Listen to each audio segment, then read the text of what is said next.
आज हमारे पास लेक्चर 12 का पार्ट 4 है जिसका टाइटल है सार्क। यानी कि जो रीजनल ऑर्गेनाइजेशन हम पढ़ रहे थे जिसमें हमने नेटो पढ़ ली है, वार्सा पढ़ ली है, ईसीओ पढ़ ली है। उसके बाद आज का टाइटल क्या है? सार्क। सार्क का मतलब क्या है? सार्क का मतलब है south Asian association for regional cooperation. ये एक ऑर्गेनाइजेशन है जिसका एब्रीवेशन है south Asian association for regional cooperation. Next point है हमारे पास अबाउट सार्क। यानी कि सार्क है क्या। इसका जो आइडिया है ये बांग्लादेश का जो प्रेसिडेंट था जिसका नाम था ज़ियाउर रहमान उसने दिया था। यानी कि सार्क को बनाने का जो आइडिया है बांग्लादेश के प्रेसिडेंट ज़ियाउर रहमान ने दिया था। ये 8 दिसंबर 1985 में बनी थी। इसका हेडक्वार्टर खटमंडू नेपाल के अंदर है। इसके 8 मेंबर हैं। इसकी जो सबसे पहली जो सुमित हुई थी 1985 के अंदर हुई थी। इसके बाद आते हैं इसके ऑब्जेक्टिव, यानी कि सार्क को बनाने का मकसद क्या था। तो सबसे पहला मकसद यही था सोशो इकोनॉमिक अपलिफ्ट, यानी कि जो इसके मेंबर्स हैं उनकी सोशल लाइफ और इकोनॉमिक लाइफ को बेहतर बनाया जा सके। ह्यूमन डेवलपमेंट पे वर्क किया जा सके। वुमेन एम्पावरमेंट, वुमेन के राइट्स पे काम किया जा सके। हेल्थ एंड एजुकेशन, हेल्थ और एजुकेशन के जो डिपार्टमेंट्स हैं इनको अपलिफ्ट किया जा सके, इन पर काम किया जा सके, इनको बेहतर बनाया जा सके। इसके बाद सार्क की हरारकी पढ़े, हरारकी ऑफ ऑर्गेनाइजेशन। तो जो इसकी हरारकी है इसमें सबसे पहला जो है इंस्टीट्यूशनल सेटअप है। इंस्टीट्यूशनल सेटअप क्या होता है? ऐसे कह लें कि इसके काफ़ी ज़्यादा डिपार्टमेंट्स हैं, उनमें से एक डिपार्टमेंट का नाम है इंस्टीट्यूशनल सेटअप। इसमें सिर्फ और सिर्फ प्राइम मिनिस्टर और प्रेसिडेंट ही मेंबर्स होते हैं इसके, और वो साल में एक दफ़ा मीटिंग लाजमी करते हैं, यानी कि एग्जेक्टिव मेंबर्स होते हैं।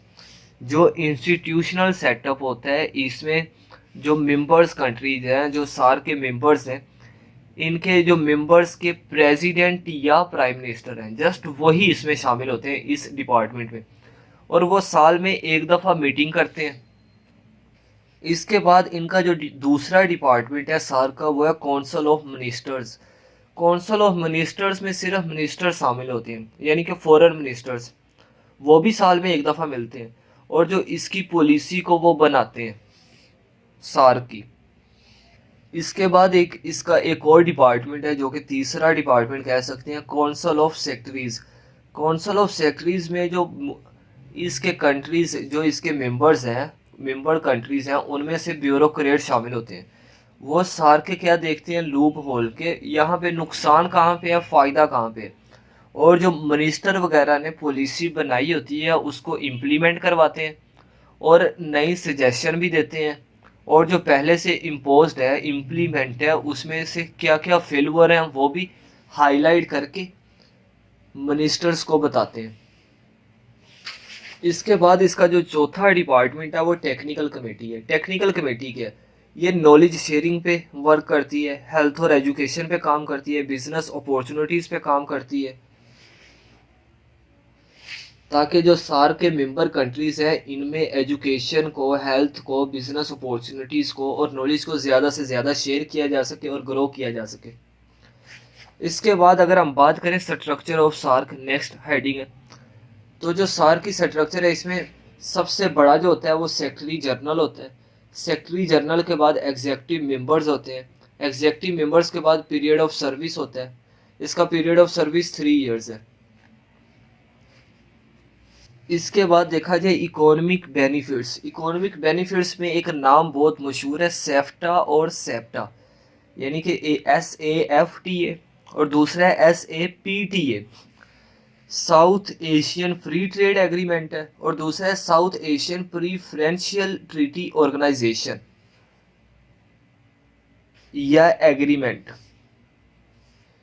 तो इसका मकसद क्या है? इसका मकसद ये है कि जब भी ट्रेड एग्रीमेंट होगी, जो सार्क की कंट्रीज़ हैं इसमें जो मुश्तमिल कंट्रीज़ है, अगर एक कंट्री कोई चीज़ दूसरे कंट्री को बेचना चाह रहा है, मिसाल के तौर पे चाइना को बेचना चाह रहा है, और चाइना जो है सार्क का मिसाल के तौर पे मेंबर नहीं है, तो होगा क्या, वो पहले सार्क के मेंबर्स को प्रेफर करेगा, बाद में दूसरे कंट्रीज़ को प्रेफर करेगा। इन सिंपल वर्ड्स बात करूं कि अगर आपके घर में कुछ अफराद है, आ- वो यानी कि आपके घर में ही रहते हैं लेकिन थोड़ा सा डिफरेंट रहते हैं, किराए पे रहते हैं या उनका अलहदा रूम्स है, तो अगर आप कोई चीज़ बेचोगे या बांटोगे, फ्री में दोगे या ट्रेड वगैरह करोगे, आप बाहर के लोगों के साथ करने के बजाय पहले अपने घर वालों के साथ करोगे, क्योंकि उन पे आपको क्या होगा, एतमाद होगा, उनके साथ आपका एग्रीमेंट भी होगा। दूसरा ये कि आप उनको अच्छी तरह से जानते होगे। तो अगर सार्क की कंट्रीज़ के जो मेंबर्स हैं वो एक दूसरे के साथ ट्रेड करना चाहते हैं, तो वो ट्रेड कैसे करेंगे जी? वो सबसे पहले प्रेफर करेंगे अपने सार्क के कंट्रीज़ के मेंबर कंट्रीज़ को, बाद में किसी और, यानी कि इन कंट्रीज़ को नहीं चाहिए तो फिर वो बाइट देंगे, अदरवाइज इन्हीं कंट्रीज़ को वो इंपोर्ट या एक्सपोर्ट करके अपना मुनाफा कमाएंगे। तो इसमें अगर देखा जाए तो जो इंडिया की मार्केट है, एशिया की सबसे बड़ी मार्केट है, ये बहुत ज़्यादा बिजनेस अपॉर्चुनिटीज़ देती है, जैसे कि अंबानी फैमिली को देख लो। इसके बाद अगर देखा जाए तो इंडिया के साथ एक और कंट्री बैठा है, बांग्लादेश। बांग्लादेश की जो मार्केट है वो बहुत ही छोटी है, तो अगर वो अपनी चीज़ें जो बनाता है वो इंडियन मार्केट में एक्सपोर्ट करेगा तो उसकी अपनी मार्केट क्या होगी, ग्रो करेगी, यानी कि उसको भी बड़ी मार्केट में शामिल होने का मौका मिलेगा, उसकी बिजनेस अपॉर्चुनिटीज़ बढ़ेंगी, उसको ज़्यादा से ज़्यादा वो मुनाफा कमा सकता है और बेरोज़गारी को ज़्यादा से ज़्यादा ख़त्म कर सकता है। तो पाकिस्तान इससे कैसे फ़ायदा उठा सकता है? पाकिस्तान की जो प्रोडक्ट है, जैसे कि कॉटन है, वीट है, फर्टिलाइज़र है, शुगर है, पाकिस्तान इसमें बहुत ज़्यादा रिच है। अगर ये पाकिस्तान ये सार्क के कंट्रीज़ को ये एक्सपोर्ट करता है तो पाकिस्तान भी ज़्यादा से ज़्यादा मुनाफा कमा सकता है। नेक्स्ट हमारे पास हेडिंग है paralysis of SAARC and its reasons, यानी कि जो सार्क की जो फॉलिज या मजूरी की रीजंस क्या है। सबसे बड़ी रीज़न ये है पाकिस्तान और इंडिया का क्लैश। दूसरा कि इंडिया का जो इशू है वो खाली पाकिस्तान के साथ नहीं है, इंडिया का इशू नेपाल के साथ भी है, इंडिया का इशू चाइना के साथ भी है, यानी कि इंडिया के जितने भी नेबर्स हैं इंडिया का, उनके साथ बॉर्डर इश्यूज चल रहे हैं। तो इंडिया की ये हट दर्मी कह लें, इंडिया की ये बगैरती समझ लें आप, यानी कि ये अजीब तरह का शख्स है, यानी कि उसका जो माइंड सेट ही ऐसा बन चुका है, वो नेबर्स को भी फ़ायदा पहुंचाना गवारा नहीं करता। वो नेपाल है तो नेपाल के बॉर्डर्स पे कब्जा करके बैठा है, चाइना है तो चाइना के बॉर्डर पे कब्जा करके बैठा है, पाकिस्तान के साथ उसका सर क्रीक का मसला चल रहा है, सियाचिन ग्लेशियर का मसला चल रहा है, कश्मीर का इशू चल रहा है।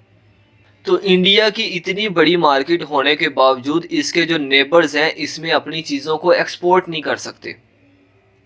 तो जो सार्क के मेंबर्स हैं, सार्क के मेंबर्स में सिर्फ दो कंट्रीज पाकिस्तान और इंडिया न्यूक्लियर पावर है, और बाकी कंट्रीज इनसे डरते हैं कि भाई इनके झगड़े में कहीं हम भी मारे ना जाएं, तो हमें इंडिया को चीज़ें एक्सपोर्ट करने की बजाय बाहर एक्सपोर्ट कर देनी चाहिए। तो जो नेक्स्ट क्वेश्चन है इम्प्रूवमेंट कैसे आ सकती है सार्क में? तो सार्क में इम्प्रूवमेंट ऐसे आ सकती है, सबसे पहले पाकिस्तान और इंडिया का क्लैश को ख़त्म किया जा सके, और इंडिया के जितने भी क्लैशेस हैं नेबर्स कंट्री के साथ उनको ख़त्म किया जा सके, टेररिज्म स्मगलिंग जैसी प्रॉब्लम को भी निगलेक्ट किया जाए, इसको भी ख़त्म किया जाए। जब ये सारी चीज़ें बेहतर हो जाएंगी, इनके जो कनेक्टिविटी अच्छी हो जाएगी, अच्छा इंफ्रास्ट्रक्चर हो जाएगा, रोड मैप अच्छा हो जाएगा, तो जो सार्क की कंट्रीज है एक दूसरे को चीज़ें इंपोर्ट और या एक्सपोर्ट करके ज़्यादा से ज़्यादा फ़ायदा कमा सकते हैं, जो कि एशिया के हक़ में बेहतर है और एशिया को पीसफुल भी बना सकते हैं।